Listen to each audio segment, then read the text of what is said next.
Okay, we're on. Welcome to Veterans in Well, Politics. hold on. She could still go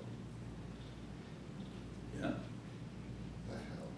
Plus, I got my bodyguard with me, so. There we go. Welcome to Veterans in Politics International Candidate Forum. I'm Natalie, Winslow, Moderator. We'd like to thank our sponsors today, Ron Q for Clark County Treasurer, Michael Broadway Real Estate, Real Water, and Lakeside Business Suites. Can I ask the panel to introduce themselves? Bletnitsky, Coastguard veteran and technology consultant. Troy Warren, VIP member. Lena Ocasio, Air Force veteran and real estate broker. Chehade VIP member, internet sales and consulting. Robert Foust, US Army VIP member. Thank you. Can I ask the candidate to introduce himself and give us a 2-minute bio? My name is Steve Sanson. I'm a candidate for State Assembly District number 13, and I just wanted full disclosure that this is not an endorsement. This is just questions and answers only. I was born in Jamaica, raised in New York City, joined the Marine Corps in 1985, Desert Storm veteran. Joined the Army in 1992, exit the Army in 1998. Been a part of Nevada since 1995. Been involved in politics since 1998. Went after Aaron Kenney in 1998. That's what actually got me into politics. Been involved with Veterans in Politics since 2004. Been president of Veterans in Politics International since 2005. And president to this day. Thank you. We're going to go into our first question. Robert Foust, US Army VIP member. So Steve, you run for office several times before and have never really achieved the winning vote. What are you going to do different this time? Well, each time I ran was for a specific reason. When I ran for Las Vegas City Council, Ward number 6, that's when Michael Mack vacated the seat. And focus group wanted to build upon Kyle Canyon, which is the entranceway to go into Mount Charleston. And I didn't figure it was feasible for focus group to do that. I thought it would destroy the environment over there and create unnecessary population. So that's why I ran for Ward number 6.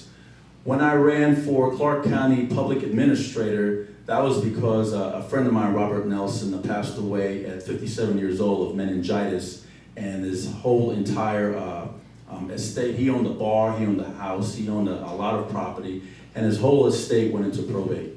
And by the time it got out of probate, the family got absolutely nothing. So I decided to run for that seat to educate the public on public administration, about living trusts and wills and stuff of that nature. And then when I ran the second time for Clark County Public Administrator, that was because the current public administrator wasn't educating the public on the public administrator's office. And my whole position on the public administrator's office, if you educate the public on wills and trusts, then we wouldn't need a public administrator's office. That would save the county a little bit over $1.5 million every year in taxes. So when I ran for State Assembly District number 13, I ran against Paul Anderson, and he was the majority leader at the time, and I ran against him because he lied to my group, Veterans in Politics, about raising taxes. And he was one of the components that raised $1.2 billion on Nevada residents. So that's why I ran for that seat. Now I'm running again, and the reason why I'm running again, because one, there's a whole lot of things that we need to do. A lot of things we need to do with family court reform. There's a lot of things we need to do with judicial reform. There's a lot of things we need to do with the everyday life of Nevadans, that there are different laws that need to be amended, especially in family court. And there's different veteran laws that need to be changed and amended as well. So that's why I'm running this time, plus the seat is vacated. What I'm gonna do differently is increase my position on door knocking. Grassroots.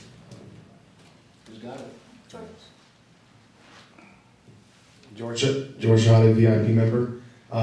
Steve, specific to District 13, what are some issues and concerns that you see there that you want to address? Well, when I go to the residents of District 13, and you gotta understand that I'm running a primary race, so I am knocking on doors of Republican voters. When I go there, I ask several specific questions. I ask, what is the most important to them? Whether it be the Second Amendment, whether it be supporting the military veterans, sanctuary cities, or transgender bathrooms in our public schools, or increasing taxes. And I get a mixed bag of which one is the most important to them. But I think the one that stands out the most is, besides supporting our veterans, because a lot of them picked that with something else, besides supporting our veterans, it's increasing taxes, because the Nevada voters don't want any more taxes, especially in District number 13. Sanctuary cities, they're totally against sanctuary cities, and transgender bathrooms in our public schools. Lena Ocasio, Air Force veteran. So do you support school choice and the educational savings accounts? And if you do, how are you going to reach across the aisle and get some of your Democratic counterparts to actually vote for it? I absolutely support school choice and the ESAs. A matter of fact, that there was a component on the ESAs because my child was in my child was in a private school. It was in Lamb of God, and from pre-K until when I believe when she hit second grade, she was in private school. And one of the components of the ESAs was to have 100 days in public school. So I had to take her out of private school, which was Lamb of God, and put her in Schackenbach.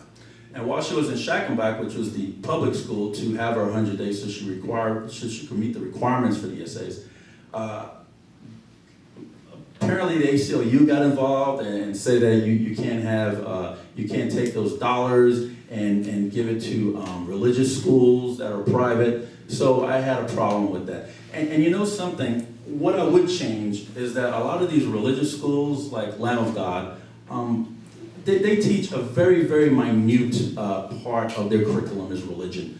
Majority of that is all education, science, reading, penmanship, punctuation, and it's a whole vast majority of academic subjects that's not religious matter. Well, what I would do is either take out the part that they say that that they can't go to religious schools, or I don't know. I would have to take a really, really good look at that again, because I think that it shouldn't matter what school you go to, or even if you're homeschooling your children. I think those dollars should follow you, because they're getting money for your children anyways. I hope I answered your question, Leanne. Yes. Okay. Good. Well, how are you going to reach across the aisle and get the Democrats to vote? I think I'm most likely lobby for it. I think that would be the best bet. I think what I would do is to show them how important these ESAs are, because right now the Clark County School District has failed their children, and I think they need to break up the Clark County School District, in my opinion. I also think that they need to privatize transportation and cafeteria and make a contract out instead of having the school district being responsible for it. And the reason why I say that is what we're doing right now is not working. And if they focus more on educating our children, I think that it'll be better off for everybody. So I've got a couple things. One, Are you Troy Warren? yes, Okay. Troy Warren VIP member. Anyways, you have a very public feud going on with an individual, and it's all over social media. Probably several individuals. Well, no, this one in particular seems to keep popping up on my page. One, do you find that a distraction? And two, is that going to distract you from getting done what you want to get done? Because I get that there's adversarial stuff that goes on in politics, but sometimes those feuds, and I've seen it happen, can interfere with what your agenda, for lack of a better word, would be to get stuff done. So, are you willing to have a conversation to put that to bed, or can you overcome that and get done what you need to get done? Well, there was a mayor called Oscar Goodman back in 2004 and walked up to me and said to me, if they don't talk about you, you don't matter. So the reason why people are talking about me and many people like me is because apparently we matter and apparently we are threatening the establishment, so to speak. Would I want to sit down with these people and talk to them? At this point, no. I'd rather concentrate on educating the public on candidates running for elected seats. I'd rather concentrate on exposing political corruption. I'd rather concentrate on championing legislation for veterans' rights. Those are the things that are most important to me. Those people that come after me, I'll block them from social media. I'll file police reports against them. I've done my due diligence that's in my privy to do. So I've done all that. I'm not gonna concentrate on them. I'm not gonna worry about them. I don't even talk about them. Do you know why I don't talk about them? Because they don't matter. So I pay them no mind. But what matters is the voters and taxpayers that want to see Nevada a better place. That's what matters. Steve, Leo Bletnitsky, US Coastguard veteran, technology consultant. Hi, Leo. Hi, Steve. Steve, would you, what would you do as a state senator to improve the education in our state? I'm sorry, state assembly. Thank you for the promotion. You know, way too many people we're talking to today. What would you do to improve education, and would you support citizens review boards for like Clark County School District administrative and disciplinary review processes? To answer your first question, what would I do to support education? Correct. Okay. Well, just like everything else, everything needs money. Correct for improvement? So what I would do, I would have what Kevin Childs has been asking for, a forensic audit on the Clark County School District. I would try to figure out where the wasteful spending is and cut those wasteful spending to free up a lot of money.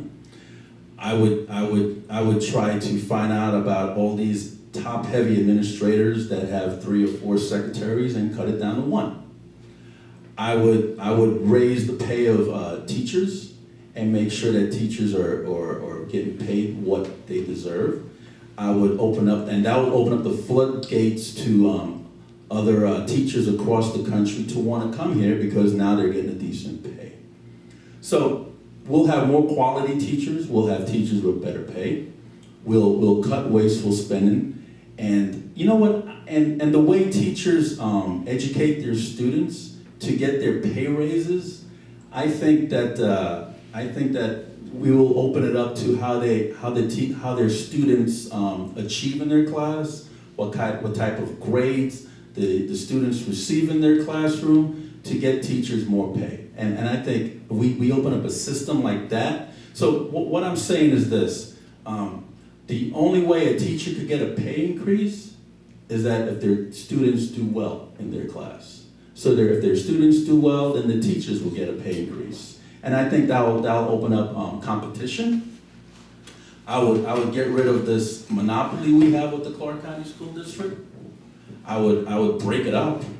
I would get rid of transportation and I would get rid of cafeteria and open it up to the private sector and contract all that out so that we could concentrate more on education. I would try to find a way to get parental involvement. There's a lot of parents that drop off their kids to a school and think that the teacher is going to be a babysitter. And I think that's wrong. We need more parental involvement. We need parents that don't speak English to start speaking English. And that way, our kids, when they send their kids to school, the kids already know English instead of the school district is trying to teach these children English. And I think we take a lot of time out of the school district budget to try to teach non-English speaking students. I think that if parents were more involved and learn the language that the country that they come to, learn how to speak English, then they could teach their children English. Therefore, the Clark County School District don't have to waste their time teaching kids English because they already know it. So those are the few things that I would do. On the discipline side? Repeat the question again, Mr. Son. Would you support having a citizens review board to deal with some of the disciplinary issues? Because right now they're With teachers or with students? both. Because right now, oftentimes the administrators are bullies. They're the biggest bullies in the school district to the parents as well as to the kids and in some cases the teachers. I would go with a review board, absolutely. And open transparency and open it up to the public. If there's no HIPAA laws being violated. So we're gonna turn it on to the Second Amendment. It has been beat to death here recently.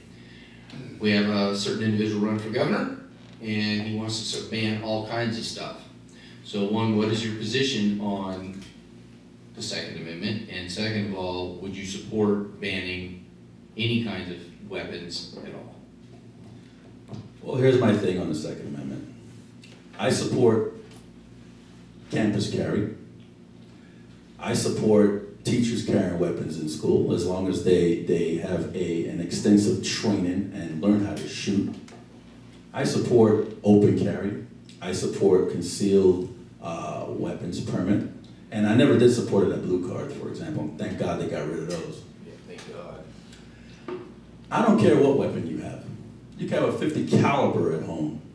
If that's what you want, and you are a law-abiding citizen, then that's what you go get. But you know, .50 calibers, they cost a lot of money.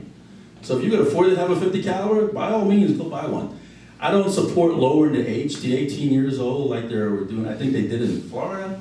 Because if you're 18 years old and you could go and vote and you could die for this country, you could go buy a weapon. Because the average age in Vietnam, Robert could tell you, was 19 years old. We had 19-year-olds defending this country. So what I'm against is the background check. Background checks, I think it's necessary, okay? I think background checks are necessary, and this is the reason why. We have background checks in our gun stores and we have background checks at gun shows.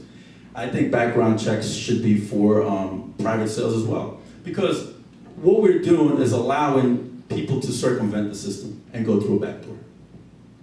Now, I don't think felons should have weapons. I don't think mentally ill should have weapons. And that's my position on that. Because let's say I say, okay, now there's no background check on private sales and a certain individual went and bought a weapon, and then that same certain individual went home and shot his wife dead. Now how am I gonna feel? And that certain individual was a two-time felon to begin with. And you might say, you know something, Steve, well, he's a two-time felon, he's not supposed to have a gun anyway. But am I gonna open up a door for him to get that weapon? No, I'm not. Because that's exactly what I'm doing. If I say private sales, no background check, I'm opening up a door for that convicted felon, for that mentally ill person to go get a weapon.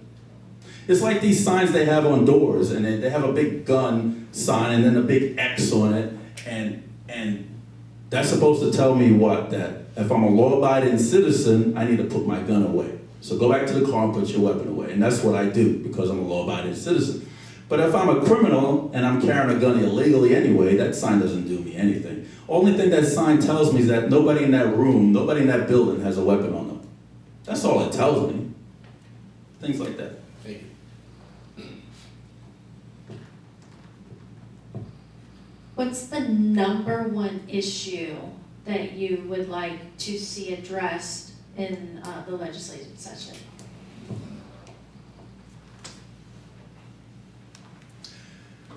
I'm glad you asked that.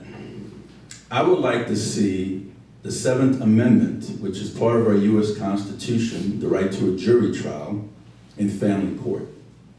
If you go and look at every single family courtroom, you won't see a jury box. Why is that? I think litigants need to be allowed to have a choice whether to have a trial by jury or a bench trial by one judge that plays God with your entire life. And these judges, especially the bad ones, they take away your children on hearsay evidence. They don't even look at the rule of evidence. And some of them don't even follow the rule of evidence. Some of them don't even look at the state law, the Constitution, for that example. They take away your kids. They have you go take a psyche test when there's no evidence that you're mentally unstable. They put an interlocked device in your vehicle because the act says that you're an alcoholic when there's no history of alcohol abuse, when you have no DUIs on your record, when you have no arrests about any alcohol, but because of hearsay evidence. These judges that play God with your life take your kids away, they take your money away, they have you pay for for opposing parties' attorney when you yourself showed up as a pro se litigant. You can't even afford an attorney, but yet they have you pay for the other party's attorneys. And I think that's ridiculous. I think one person decided all that for your entire life, your finances, and your kids is wrong. I think that we need to open up to a jury, or I'll even go one and say a tribunal of 3. But I'll still go with the jury trial. That's what I would do. Reinstate the 7th Amendment in our family court system. Oh, well, sorry, not reinstate it. Actually put it in there because it was never there. The 7th Amendment in our Constitution, put it in the family court system. And another thing that I would do, since we're on the subject, because I have two things that I like to do in family court. Right now, a 14-year-old child could decide whether she could get an abortion or not without the consent of a parent. If a 14-year-old child could consent to an abortion without their mother and father's consent, then why couldn't a 14-year-old child tell the court what parent they would like to live with? What's wrong with that? You know what's wrong with that? Because that will take a lot of money away from all these attorneys that are trying to rape you. That's what's wrong with that. Robert Foust, US Army VIP member. What's that pop sound, Robert? I'm not sure, I think it's you. Forgot my question now, damn it. See, it worked. Psychological warfare. So, Steve, you just recently had a lawsuit dropped against you in the Nevada Supreme Court. It was brought by an attorney that is a family court attorney. With that said and done, you've been maligned by the Review Journal several times, especially by one in particular columnist. Do you have some sort of retort, or are you going to do something about that?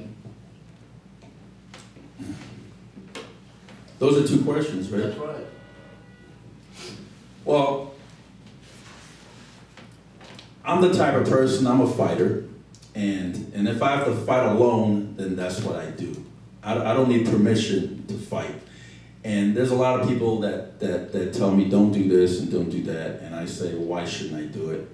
And they say, well, it's going to cause negative attention to you. But I say, isn't it the right thing to do? And a lot of people, they run, I mean, if you was to have $1 million, Robert Foust, everybody would be running towards you with their hands out. They act like they're your friend, correct? But if you're poor and homeless and indigent, everybody will run away from you. And I see that's the problem here. Because I usually go towards the people that are poor and indigent, and I try to help them. And what I would do, you know what, I'm starting to forget your doggone question. My question is very simple. Are we going to get some sort of a retraction or a good statement, a favorable statement about you from that newspaper? That's the question. The answer to that question is I don't know. And you talked about my lawsuits, and the reason why I'm in these 4 lawsuits now. I kind of lost track. They all have to deal with family court because I took on the corruption that's in family court, and there was one attorney that sued me, Jennifer Abrams. She sued me because I exposed her in this video with Judge Elliott. And I showed how the judge wasn't controlling her courtroom, and I showed how the attorney was disrespectful to the court. So once I exposed her, she sued me for defamation. And then her fiance, Marshall Willett, then he decided that he was going to jump on the bandwagon and sue me too. So he also sued me for defamation. And then this Mark DeSerio guy, that he jumped on the bandwagon because he's with this Jennifer Abrams and Marshall Willett. He decided he was going to sue me too for defamation. And then the actual video, the first video that I put out was a Sater versus Sater case, is when they were trying to get me to take down the video. And the judge was also telling me to take down the video. And I know my constitutional right, and I know that the judge didn't have jurisdiction over me. So I said that I wasn't going to take down the video because the video is a public entity, that the public should see this video. So I left the video up. And once I left the video up, then Jennifer Abrams decided she was going to go and seal the video, but she rang the bell after the fact. And you can't unring the bell. It was public when I put it up, so you can't now say now it's a sealed case and make it private. So when I refused to take down the video, that's when she sued me. And in the Sater versus Sater case, which was the video was all about that particular case, Jennifer Abrams tried to get me for contempt of court, trying to get me locked up for, I believe, 54 days incarceration. And I still refused to take down this video. But anyways, the judge came back, Judge Elliott, and said that her order to take down the video was unconstitutional, something that I was saying all along. That's why I never took it down, because I know my constitutional right. And that's the problem. People that don't know their constitutional rights get scared and say, oh my God, and they just do whatever, although it's against their constitutional rights. I knew my constitutional rights, so I stood firm. So the judge came back and said that her order was unconstitutional. Then Jennifer Abrams decided to appeal it to the Supreme Court. And now the case that Robert Foust is talking about, the Supreme Court came down with their decision a couple days ago and dismissed Jennifer Abrams' case. Nice. And about in the newspaper, Jane Ann Morrison is who you're talking about, the columnist. And these columnists, and it's so funny that these columnists could hide behind the First Amendment right and say, well, we're a columnist, so we're entitled to our opinion. We're not journalists, but yet when they have followers and they write negative or untruthful things about anybody, people are going to tend to believe it. True? Mm-hmm. So what's the difference? They should act like journalists and write the truth. Anyway, so Jane Ann Morrison has printed 3 separate articles about me. And you know what I said back to my original statement, if they don't talk about you, you don't matter. 3 separate articles about me, and a lot of the articles are defaming to me. And in the second article she wrote about me, she said Veterans in Politics was for a for-profit organization, which we all know that Veterans in Politics is not for-profit. So she did a retraction, but instead of putting it in the Sunday's newspaper, like she did with calling Veterans in Politics a for-profit organization, she put it in back of Monday's newspaper 2 weeks later. Now, in this situation, she's saying that in the last article, she said that I was convicted of a domestic violence, which I was never convicted of domestic violence. So I sent her an email saying that she needs to retract because that's a lie, and she sent me back an email. She says there's no retraction. So what I've done recently is send a letter with all my evidence to Sheldon Adelson, since he's the owner of the RJ, and I also sent a letter to the editor of the Review Journal, and also sent a letter to Dr. Miriam Adelson, which is Sheldon Adelson's wife, and I also sent a letter to the treasurer of the RJ, because that's the only one I could find on the Secretary of State website. And again, I'm asking for a retraction. So hopefully, I might get a retraction. And if I don't get a retraction, Robert Foust, then maybe the courts can help me out. I cancel my subscription. There you go. Thank you. That's all the time that we have today. Thank you to our candidate. Thank you to our panelists. And thank you to our sponsors, Ron Q for Clark County Treasurer, Michael Broadway Real Estate, Real Water, and Lakeside Business Suites. How did I do? That's all right.